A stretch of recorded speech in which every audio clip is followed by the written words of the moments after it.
Hello friends, welcome to our YouTube channel. आज के इस वीडियो में हम डिस्कस करेंगे चार्टर एक्ट्स के बारे में।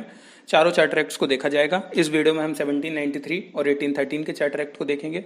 इसके बाद दो वीडियोस और आएंगे, 1833 और 1853 का चार्टर एक्ट, उसमें डिस्कस करेंगे। क्योंकि 1833 और 1853 के चार्टर एक्ट्स थोड़ा से बड़े हैं तो उनके लिए ज़्यादा टाइम लगेगा। तो शुरुआत करते हैं हम 1793 से। वीडियो मेनली फोकस्ड है प्री को लेकर।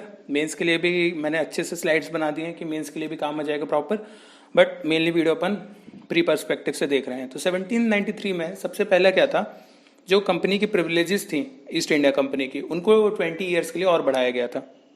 हमें ये पता है कि सारे चार्टर एक्ट जो हैं वो 20-20 साल के अंतर में आए थे। तो जो 1793 से 1813 तक के लिए कमर्शियल प्रिविलेजेस को बढ़ा दिया गया था कंपनी के। लॉर्ड कॉर्नवालिस थे इस टाइम पर गवर्नर जनरल, उनको स्पेशल पावर दी गई थी। उन्होंने कुछ स्पेशल पावर मांगी थी कि मेरे को अपना कंट्रोल यहाँ पर रखने के लिए और मुझे सारी चीज़ों को संभाल के रखने के लिए बहुत ज़रूरी है कि मैं ओवरराइड कर सकूँ काउंसिल को। तो गवर्नमेंट ने बोला कि ठीक है आप ये कर लो, लेकिन इस पर आपकी पूरी रिस्पॉन्सिबिलिटी रहेगी, जो भी आप डिसीजन ले रहे हो। तो उसने बोला ठीक है, ओवरराइड की इनको पावर दे दी गई।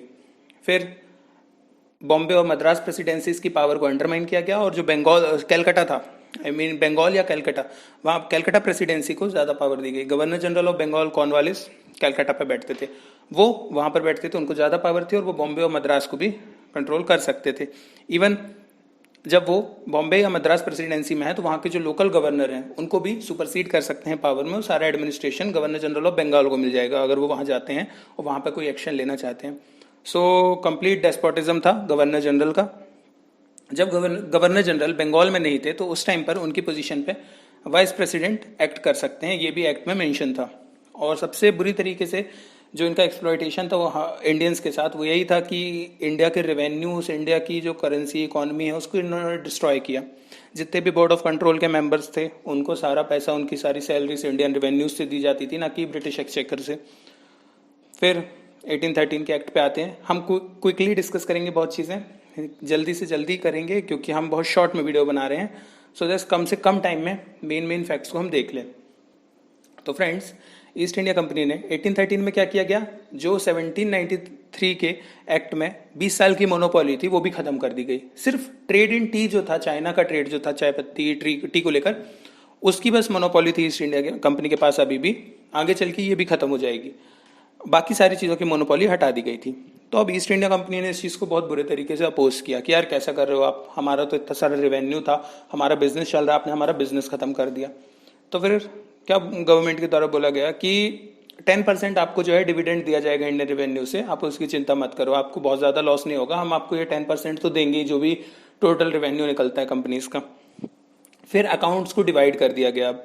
एक कमर्शियल ट्रांजैक्शंस का अकाउंट बनाया गया जिसमें सारे प्रॉफिट्स और बिजनेस रिकॉर्ड्स थे, और दूसरा था जो टेरिटोरियल रेवेन्यूज थे, जो लोकली यहाँ पे ब्रिटिश ईस्टर्न इंडिया कंपनी का आर्मी और उन सबको लेकर जो रेवेन्यू और ये सारे अकाउंट्स थे वो टेरिटोरियल में चले गए।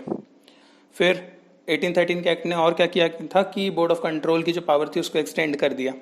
एक जो वेलकम स्टेप था बहुत ज़्यादा, और ये क्वेश्चन भी पूछ चुका है, एजुकेशन को लेकर 1 लाख रुपए खर्च किस एक्ट में किया गया था। तो 1813 के चार्टर एक्ट में एजुकेशन को लेकर पैसा खर्च करने की बात की थी, लिटरेचर और इनकरेजमेंट को। अब देखा जाए तो ब्रिटिश ने ये किया था अपने खुद के इंटरेस्ट के लिए, लेकिन फिर भी इंडिया को एक पहली बार एजुकेशन के लिए कोई स्टेप लिया गया तो हम इसको बहुत प्रेस करते हैं। तो 1 लाख रुपीज़ एनुअली निकाला जाएगा एजुकेशन के लिए। उसके बाद अब क्रिश्चियन मिशनरीज को भी परमिशन दे दी ब्रिटिशर्स ने कि आप ठीक है इंडिया पर आकर अपना काम कर सकते हो। सो फ्रेंड्स, हमने 2 एक्ट देख लिए हैं। इसके बाद 1813 के टाइम जो चार्टर एक्ट है उस टाइम पर कौन था गवर्नर जनरल, ये आपको बताना है कमेंट करके। और फिर नेक्स्ट वीडियो 1833 के चार्टर एक्ट पर आएगा। और आप लोग किस किस टॉपिक्स पे वीडियोस चाहते हैं, क्या चाहते हैं, वो ज़रूर कमेंट करके बताएं। आगे चल के उन पर भी वीडियोस बनाए जाएंगे। सो फ्रेंड्स, यहीं पर वीडियो को ख़त्म करते हैं। जय हिंद।